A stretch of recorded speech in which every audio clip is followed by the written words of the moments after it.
Hi, this is Lindsay. Welcome back to my channel. I have a beginner tutorial, simple tutorial today. I thought I would go back to the basic of basics for the beginner looking to create a journal. We're going to talk about signatures. Again, what is a signature? How to make one with minimal supplies so you don't have to have all sorts of things. And so I just thought I would talk about that. We're not talking about building a cover, or I might reference it, but that's not what this is about. It's about creating the signatures for a journal. And this video is sponsored by In Love Arts. You can find the link below. All of the things I'm using for the signature, besides just a few things like my pens and ink and cutter and, you know, the main papers, are from In Love Arts. So we're going to be working with this paper pack today. It is really, really pretty. You can see it has these wonderful colors. We're going to open it up. So it's a 12 by 12 pack, and In Love Arts does have a few different ones available, and you can purchase it from them. I believe this might have, yeah, it has a die cut sheet as well. So that is awesome. We can use some of that for our signature as well. So we'll do a quick flip through so we can get a sense of the style and how we want. Oh, this is nice quality too. It's not super thin. And I love this back is almost ivory instead of bright white. I'm trying to see something bright white to put up next to it so you can see. I love that. I have not seen that in a paper pad. It really makes it so you don't have to worry about the other side. Isn't this gorgeous and fun? So much you can do with it. So lots of pinks and greens and botanicals with a little bit of funky fun. And then these are die cut sheets. How beautiful. And letters so you can spell out words and things. So when you're wanting to create a journal, especially if you're new, sometimes even the words can be overwhelming, like signature. You think of like writing your name. But a signature, when you're talking about bookbinding or book creating, all it is, just think of it as a booklet, a little collection of pages. So a journal can have one signature, or it can have as many as you want. It's really up to you. If you're beginning, just start with one signature, and then you can cut a piece of cardstock just slightly bigger to be the cover, and you can sew it in. But we're just talking about creating the signature today. So what I'm going to do is use 15 pages for this signature.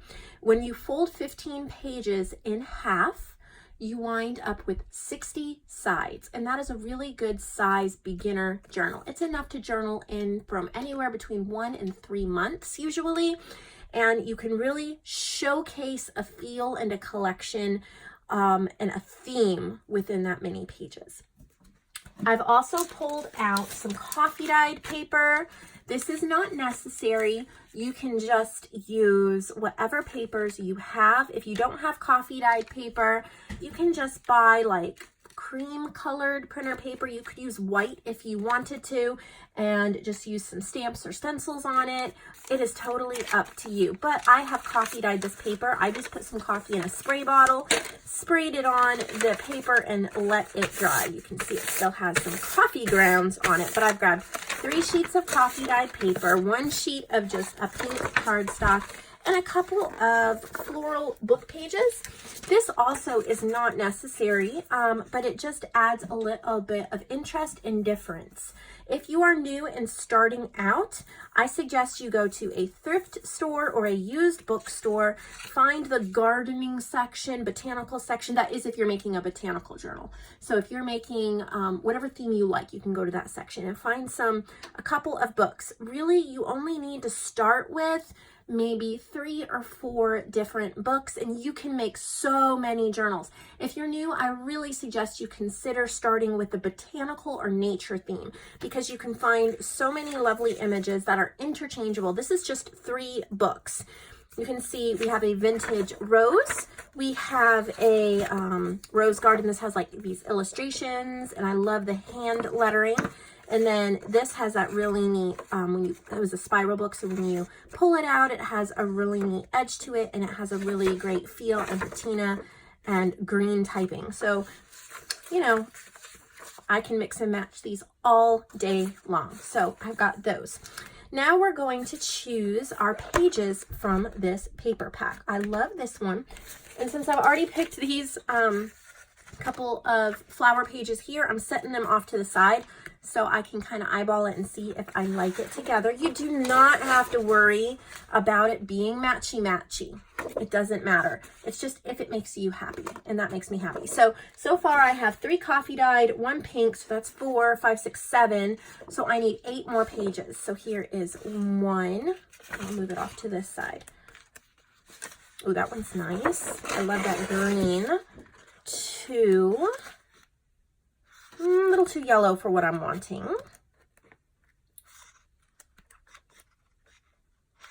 I'm going to go with the text. 3. Ooh, that one's gorgeous. 4. Too busy for this one. 5.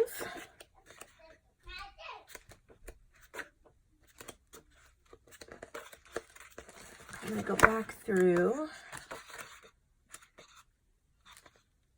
I think I'll go with this one. 6. And this one. 7. Did I get this one yet? Oh, maybe I did. We'll do this one. 8. Then I have more paper for another project. Again, if you are starting out, really only buy 1 or 2 paper pads and you will be amazed at how many different ways you can combine them to make different journals. All right, so there's lots of different sizes. The easiest size is to just cut these into 8.5 by 11 or letter size, because when you fold that in half, it fits in a 9 by 6 cover. Really, you can cut them any size you want. But what I like to do is just fold them all in half so then I can trim them to the size I want. If you want a 5 by 7 journal, if you want, whatever size you want, just cut the pages to that size. And it's okay if some are smaller than that size. It adds variety. So for when you're creating the cover, like if your pages are going to be 5 by 7, you want to add at least 1/4 to 1/2 inch on the top and on the side for the cover, just so the cover overhangs it slightly. We're not making a cover in this video, but that's just a tip. This signature, when I complete it, will be available in my shop for sale. I thought it might be kind of nice to have a signature put together of pages. Maybe we'll go ahead and create a cover as well. Who knows? Okay, so I am doing a 9 by 6 journal. Okay, you know what? Let's just go ahead and make a cover. How fun will that be while we're all at it, right? I am just loving this one for the cover. So I'm going to turn that into the cover, meaning I'm going to need 1 more page of something. This is busy, but I think it'll be okay. I'll put it next to some coffee dyed paper, and we'll go this way so we can journal on it. Okay. So let's just make a very quick and simple cover. You can line it if you want to. I'll leave that up to you. So my cover is going to be 9 by 6. So there's 6 and then 9. Now you have a strip left that you can use in another project or later on in this one. So here is the cover all ready to go. Now let's cut our pages down. So since this is 9 by 6, so it's 6 wide. So we don't want to cut our pages to 6 because they'll, the more pages you have, it'll start sticking out. So I like to take just 1/4 inch off. So here's 6, and I just go 1/4 inch down to 5 3/4. My paper trimmer is a little dull, so I apologize for that. And then instead of 9, we're going 1/4 inch off. So it is 8 3/4. So there is our first page. And we're going to do the same for all of them. Just take those little bits off. I like to decide on the cover and then get all of the pages together before I worry too much about decorating. I do it in steps.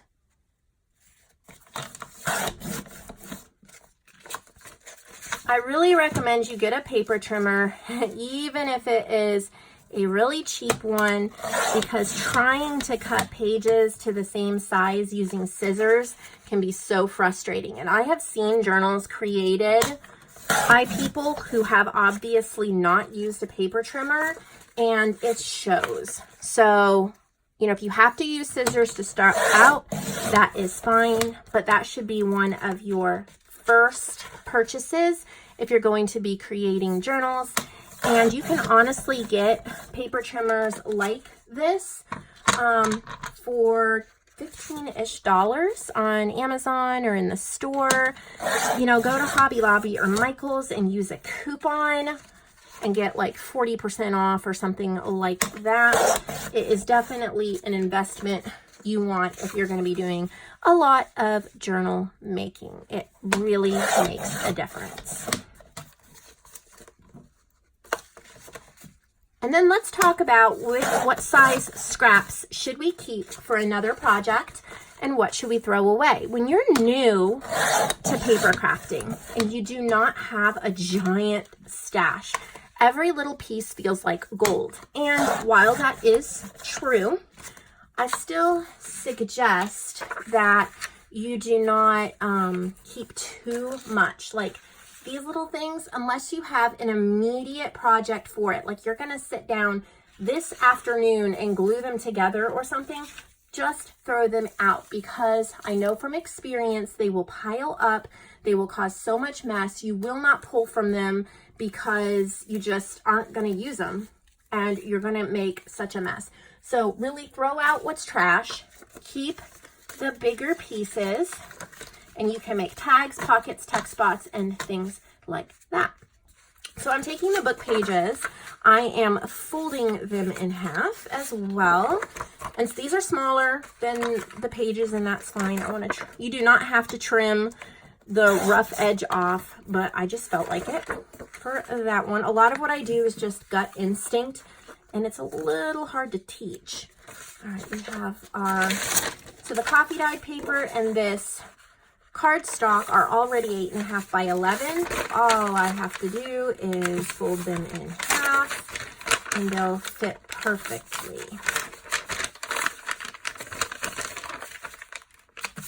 Okay, trimmer can go away.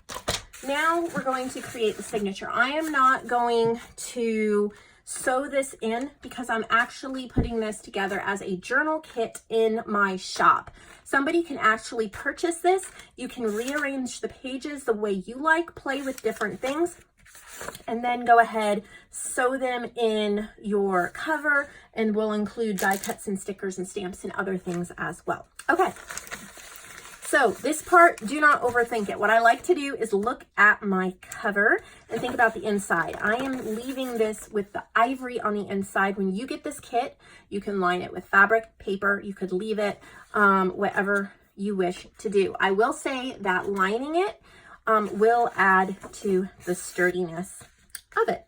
Okay, so I just am looking for something that will look nice with that kind of as a cover page. I really think this would be beautiful when you open it up. And you might like a different one in there. That's why I'm not going to sew these pages in. Now I kind of turn my brain off and I just start putting the pages inside each other. So I put the page in, I open it up, I add the next page, I open it up, I add the next page, I open it up, and I continue doing that until I have put all the pages in here. There is no right or wrong way. Oh, I missed some book pages here. Sometimes it's fun with book pages to layer them like this. You don't have to do that.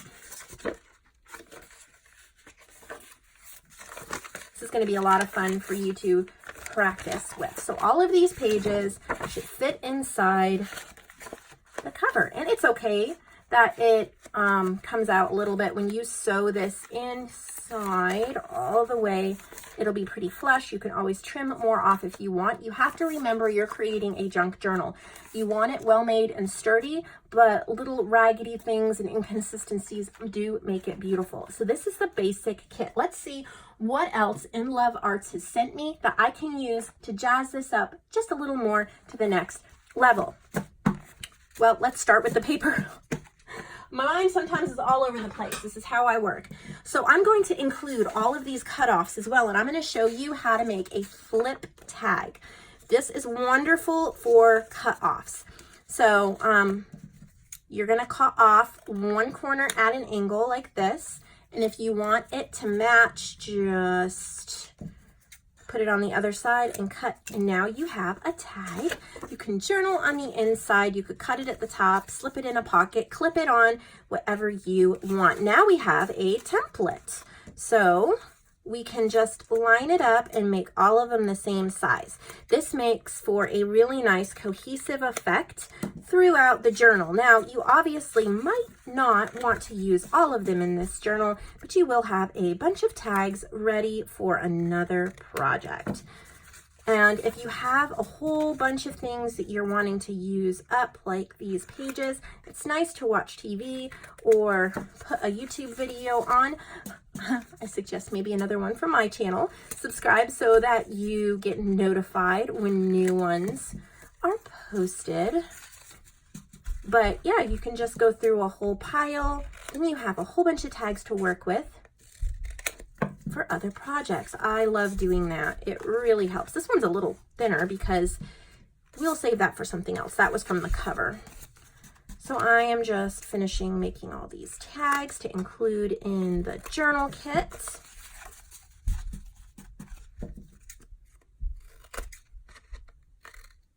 There we go. So now we have all of these gorgeous tags. It's really fun. Let me get the trash out of the way. It is super fun to take these tags and slip them over the top of a page as well. That is a lot of fun, and then you can take it off, do extra journaling, and move them around. So we've done that. Let me go back over to my stash. I want to show you this new stamp set I got from In Love Arts. Their stamps are relatively inexpensive, so it is really nice. You do not need a lot of stamps to get started. I suggest, honestly, just 1 or 2 stamp sets, especially if you're going botanical. Like, this is another one of theirs. It's from a previous order, but this is a beautiful background stamp. So 1 or 2 stamps you can make a lot of journals with. You know, you don't have to buy 1,000 of everything. Whatever your budget is every month, maybe, you know, maybe buy 1 stamp set every 2 or 3 months. And don't worry about buying everything. So I'm going to show you one of my little sneak tricks. This is terrible, but I do it. Instead of putting it on one of those acrylic blocks, which I do sometimes, but honestly, acrylic blocks drive me crazy. So I'll leave it on the plastic sometimes, just cut out around it. I have a beautiful pink ink here, and I am going to just pat it down, get some pink ink on it. And I'm going to add a couple roses to some of the, isn't that gorgeous? Look at how something so simple can really just elevate the look. It really, really does. So I'm going to do 2 like that. And then I just have to try this big one because I think it is beautiful. The links to this exact stamp set should be in the description box below, so you can actually order this one if you want. Roses are my favorite flower. I can never have too many roses, but everybody is different. All right, so I've just added a couple of stamped elements. Look at how pretty that is. Gorgeousness. So here we're going to make some simple pockets. I know I'm kind of all over the place. This is honestly just how I think. So I'm going to go with it. You can just glue it on and tuck something in. Like, glue that down. You can tuck a tag in just like that. So I'm going to include both of these in the kit. Perfect.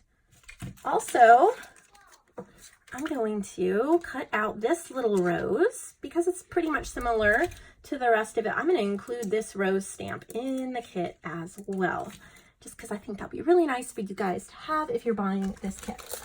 All right, next, let's talk stickers. I have these 2 packages of stickers from In Love Arts. They have lots of different ones available. I think I've shown these ones before. This is just another pack. And then I also have this one that comes in an adorable little box, and this has gold accents. So they are the perfect match, great value. Stickers can really add a lot to a journal, and I will show you. Normally I would sew the signature in before I decorated it, but since I want you to be able to move the pages around, I'm not going to do that. All right, so here's this gorgeous sticker. I'm going to remove the backing if I can. Probably I won't be able to since I'm being filmed. You know, you can never do things when you actually need to. These are like washi stickers, so when you remove it from the backing, which it's not that hard, I'm just can't perform. It looks like washi tape. Okay, and it goes really flush with the page. Isn't that gorgeous? Hope I'm still in frame. There we go. And then I also have these adorable little stickers. So I'm going to grab, oh, maybe this one in the pot. And I'm going to find a little place to put that. I'm going to include some stickers in the kit as well. I do not want to decorate this whole thing. I want you guys to be able to. I want it to just be a little bit of a start. So I am going to grab a couple of stickers here. So you got maybe 1, 2, 3, 4, 5, and 6 stickers. We'll include those so you can add them wherever you wish into this kit. All of these stickers was only 2 packs. So look at how many journals you can make with that. It is really cool. Really, really nice. All right, so that's great. I'm going to show you, like, I also got these 2 paper pads. These are little, and you can use them to cut into, like, pockets and tuck spots and things like that. We're going to actually open this one and look at it. These are also from In Love Arts. These have some of them have gold foiling on them. They really add a lot. So I'm going to include, and there's some vellum in here too. Isn't that neat? So I'm going to include those 2 sheets so that you can play with them. These are really nice quality. And look at how well they coordinate. So I'm going to include those in the kit. So you get a sample of that. And then I'll show you a few of the other things I bought, but we're not going to play with right now. You'll probably see them in other projects. These are different die cuts that In Love Arts sent me. These are like tabbed notebook pages. This is a little pocket. And then this is a big mushroom woodland stamp. And then I think I got a few other things that I have shown in a previous video, but they'll still be linked below. So I hope that this gave you a ton of ideas. I hope that you will enjoy shopping at In Love Arts and putting together journals. I hope that whoever purchases this little kit that we have put together will enjoy. Oh, I know what we forgot. I'm sitting here thinking there was something else. There were some die cuts in here, and we want to play with them. So This is so much fun. Look at these gorgeous botanicals. So we're not going to punch all of them out, but I do want to punch some out because I've got to play with them and show you some ideas of what we can do with them. So we're going to punch out, let's say, 3 of those flowers, and then over here, oh, look at some of these. How pretty. Oh, what do I want? There's some other tags. That would be amazing. I'm going to give you options for sure. But they just punch out so easy. They're so useful. You can spell things out with these letters, or there's a few phrases. So have a good time, favorite things, and happy. I'll add those. All right, there we go. So now I'm going to just show you when you're decorating the cover. Look at how pretty one of these die cuts would be on the cover. Isn't that gorgeous? Or you could just do something small and simple. Here's just a little flower in the corner. You could do, that one's kind of blends in, but you can also cut this down and have the paper on it and then put the die cut. You can layer and play all you want. So I thought that this kit might help somebody out, and so you're going to get the cover. You're going to get the signature that we created together. I'll leave it in this order, but you can move those pages around as much as you like. Then here's some die cuts, like I said, that came from that gorgeous paper pad. There's another die cut. And then, ooh, I cut out one of the little stamps you can play with, a couple stickers, 2 pockets, all of these double tags, and then 2 of these papers you can play with to your heart's content. I hope that you enjoyed this video, and I hope that you enjoyed the inspiration. Yeah, I really enjoy just teaching the basics. It makes me really happy to just go back to the simpleness of journal making. It does not have to be busy or crazy. It can just be simple and fun. We did not have that much stuff here. We have 1 paper pad, 1 stamp set, 1 ink pad, 2 packages of stickers, and 1 small package of paper. That's it. And we have more than what we need to create a junk journal. So I hope that empowers you to go make journals for yourself or the people you love. Or if you want to make some journals and sell them in my marketplace, I have a consignment shop where I sell journals. You can contact me about that as well. Thank you so much for watching, and I'll see all of you in the next video.